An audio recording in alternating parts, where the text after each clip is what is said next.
What's good, y'all? Hope you guys are enjoying All-Star break so far. As I'm recording this, it hasn't officially started for me yet, but when you guys are seeing this, it will have. So I hope it's been going good so far. I was trying to think on what type of videos I should really release because, I mean, there's no real basketball going on. Obviously, we have all the events and the All-Star game and everything, but there's nothing really for me to base, a video off of. So I decided we're a little bit further than halfway through the season, so let me put out my award ballots as of right now. We're going to be going through all 7 major awards, including Rookie of the Year, Coach of the Year, Clutch Player, Most Improved, Sixth Man, Defensive Player of the Year, and MVP. I'm actually surprised I was able to get all 7 out off memory. And to start things off, let's look at Rookie of the Year. The Rookie of the Year for me right now is Victor Wembanyama, but it was closer than many people originally assumed it would be, with Chet Holmgren and Brandon Miller following behind him. I'm not gonna lie, earlier in the season, the Rookie of the Year was so close. It was Vic and Chet just neck and neck the whole time.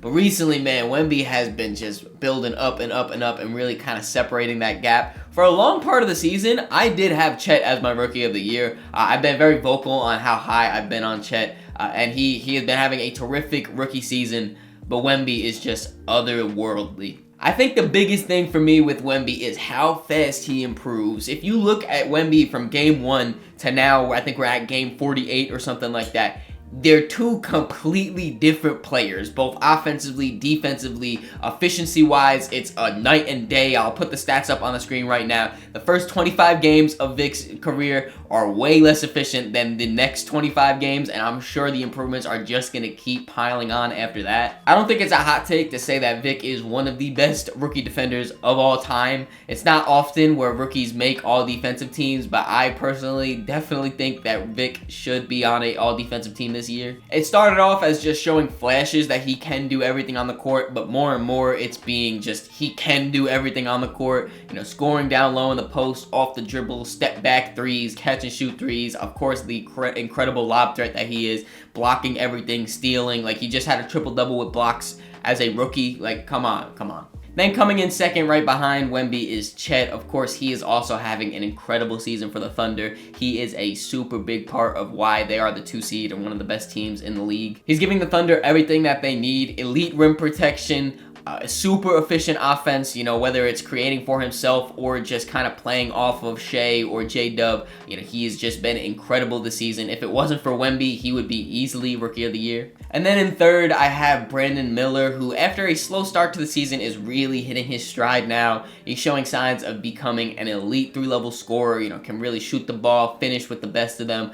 He shows defensive effort. He's got great length and athleticism. He has been a really big part of why I've really been enjoying watching the Hornets post-trade deadline. Shout out to Trey Mann, he's a big part too. But Brandon Miller, he is the real deal. Next award we have is Coach of the Year, which I have Mark Daigneault winning for the OKC Thunder. And then right behind him, I have Tyronn Lue of the Clippers and JB Bickerstaff of the Cavs. In my opinion, this is a very easy choice to pick Mark Daigneault to win this award. I feel like no other coach really even comes close to this season. No one in the entire world expected the Thunder to be this good. Even me, I was pretty high on the Thunder coming into the season. I had them capping out at about the 4 seed. Now they're the top of the West is so close. They could be 2 one day, 3 the next day, 4 first. Either way, they are competing for the number 1 seed as one of the youngest teams in basketball. It's insane. And the Thunder do have pretty good defenders all around on their roster, but to be one of the best defenses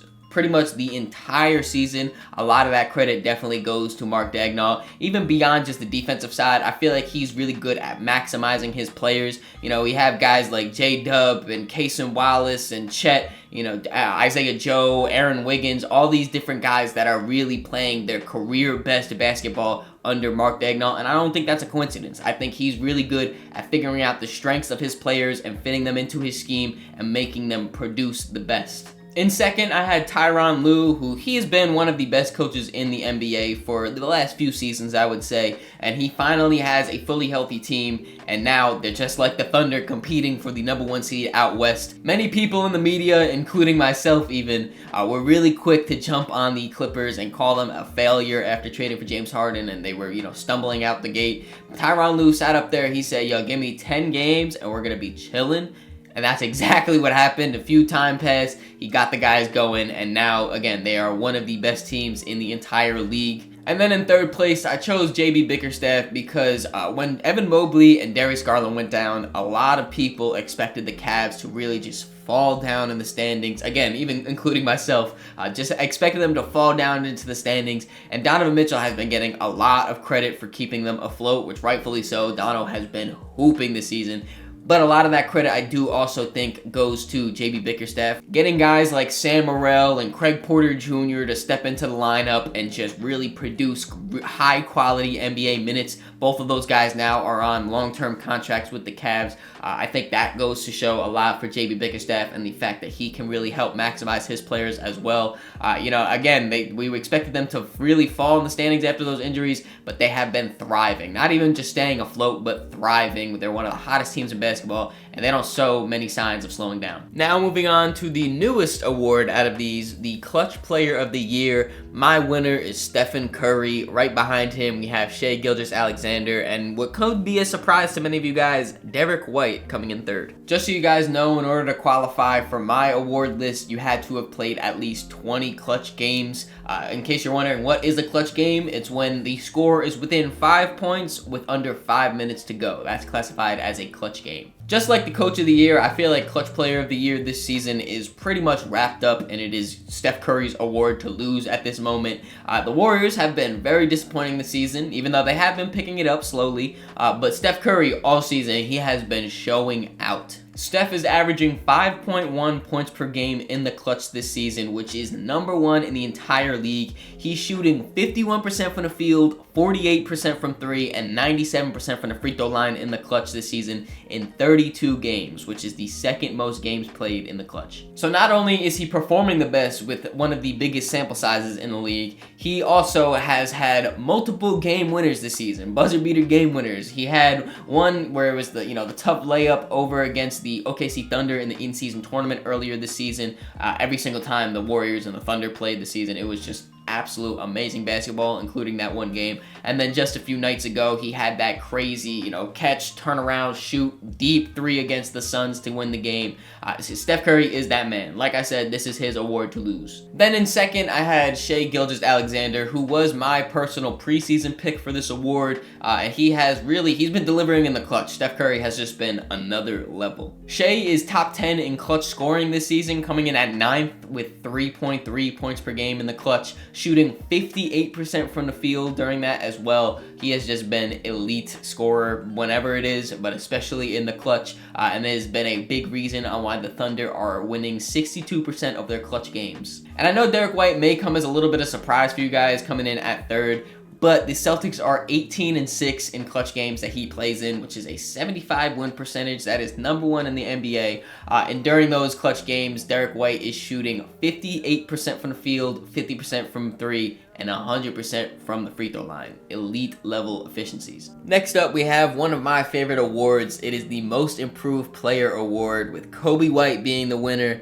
Behind him, though, we also have Jalen Johnson and Tyrese Maxey. The Bulls have been I don't even know if it's bad or mid or disappointing or all of the above, but they have been all of that this season. Luckily for Bulls fans, though, Kobe White has been the shining bright spot on this roster, really improving his game. This season, Kobe became a full-time starter at the point guard position for the Bulls, and he added 10 points per game to his averages, 2.5 assists, and almost 2 rebounds. And he added all that production while increasing his field goal percentage, his three-point percentage, and also increasing the volume of his shots. Kobe White is just the epitome of most improved player, if you ask me.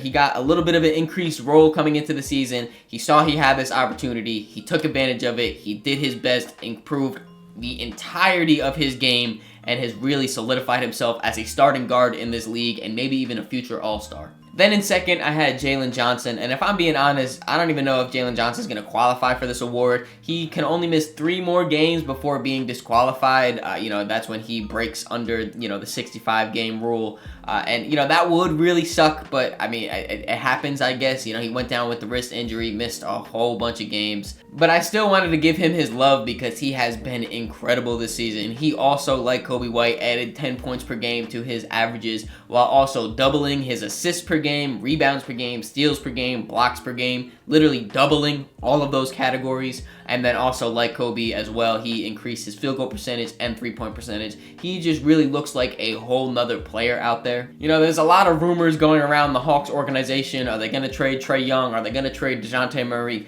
One thing that's for sure, no matter what they do, Jalen Johnson is a part of this franchise going forward. And then in third, I have Tyrese Maxey, who, if I'm being honest, I could see him winning the award out of all of these guys, just because I feel like instead of Most Improved Player award, it's kind of changed to which guy made the All-Star Jump award. And I don't say that to discredit Tyrese Maxey. He has improved amazingly this season. You know, he's became a better scorer, better playmaker. Obviously, he did make the All-Star game for the first time, helped fill that void for James Harden for the 76ers.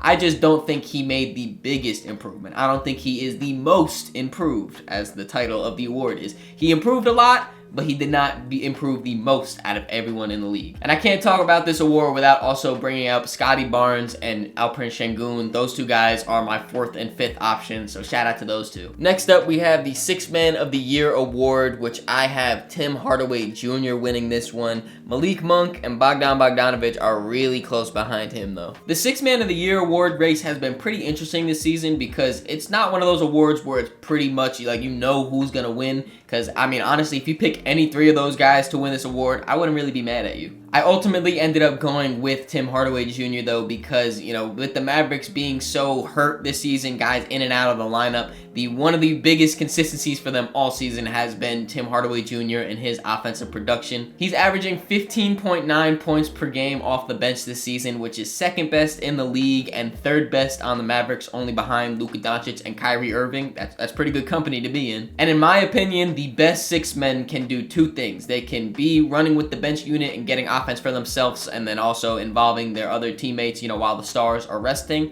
And then they also can seamlessly fit in and play alongside the stars. Tim Hardaway Jr. can do that. He can get himself a bucket, and then also when Luka and Kyrie are in there and they got to close out a game, he could be a spot-up shooter, just catch and shoot, knockdown. Malik Monk then comes in second. He has been amazing for the Kings, a really big part of their offense. He is second in bench points per game at 15.1 and first in bench assists per game at 5.3. And his playmaking jump this season has really what's been stood out to me. You know, I mentioned he's first in assists per game off the bench, but he in the pick and roll has been phenomenal this entire season. You know, he had some really good chemistry with JaVale McGee going throughout this season. You know, Domantas Sabonis, I mean, if you run a pick and roll with him, with anybody, it's going to be pretty good. This season, he's really just used his scoring gravity to help him distribute the ball to his other teammates.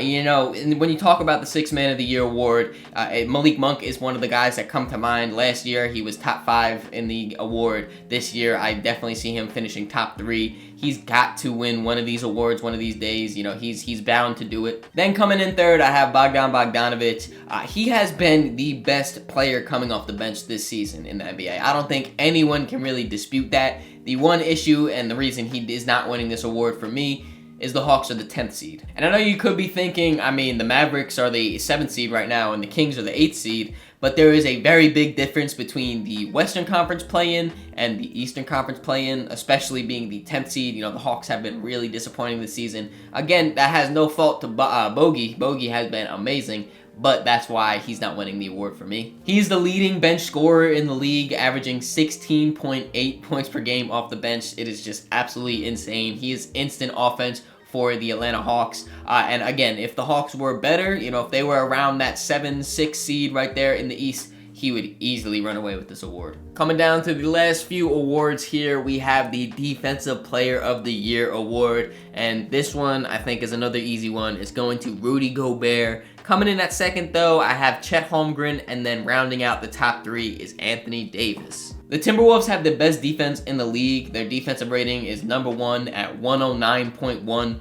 I mean, and a big reason for that is the fact that Rudy Gobert is down there anchoring the defense. Rudy is still the best rim protector in the entire NBA. His 2.1 blocks per game doesn't really show the full story because there's plenty of times where guys will get to the paint, see that Rudy is down there waiting for them, and turn right around or pass it right over to the corner because they don't want to go up on him. Not only is he the best rim protector, though, he is great at basically all facets of the defensive side of the basketball. You know, he can guard, pick and roll. He can switch out to perimeter players on certain possessions here and there to really, you know, just hold his own. And now that he's surrounded by other good perimeter defenders like Anthony Edwards or Jaden McDaniels or other these guys, you know, Nickeil Alexander-Walker is another guy you can add into that. I really do think that his defense is going to easily translate to the playoffs this season. Then in second, I have Chet Holmgren, which, I mean, this could come as a little bit of surprise to some of you guys, but I really do think Chet deserves some type of recognition for this award.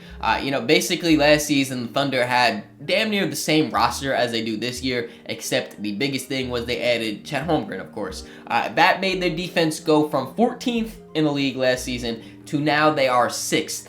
That is a huge jump for basically adding one player, but that's how good Chet's defense has been this season. He's 4th in the league at blocks per game with 2.6. He contests everything. He will jump with everybody no matter what. You know, he's been dunked on a few times already this season, but he has blocked a whole lot of other people as well.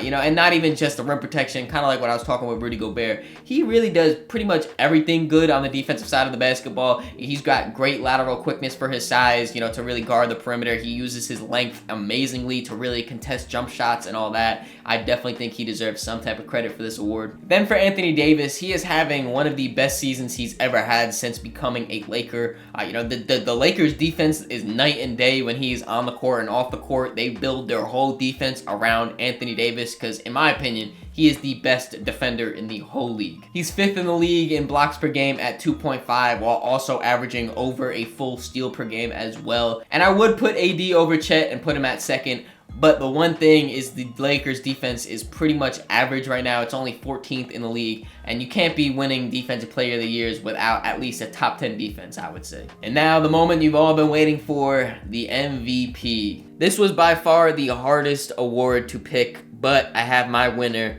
as Giannis Antetokounmpo, with Nikola Jokic coming in 2nd and Luka Doncic coming in 3rd. If you guys watched my All-Star ballot video, when I brought up Giannis Antetokounmpo, I talked about how he should be in the MVP conversation. At that time, he was nowhere near the conversation. All that was talked about was Joel Embiid, Nikola Jokic, and Shai Gilgeous-Alexander. That was it. And I mentioned, yo, he's having an incredible season. He should be in MVP talks. And now I could finally put him in those talks myself. I really believe that there's an argument out there where Giannis is having his best season statistically right now. This is his best season. He's averaging 31 points per game, 12 rebounds, 6 assists, with a steal and a half and a block per game as well. Oh, and I forgot to mention, he's shooting 61% from the field. And I know the Bucks season has been a little bit up and down. They fired Adrian Griffin, hired Doc Rivers. Now, since Doc Rivers came, they have been looking really rough, to say the least. You know, Dame has been pretty disappointing. Chris Middleton is still kind of recovering. He's in and out of the lineup with injuries and all that.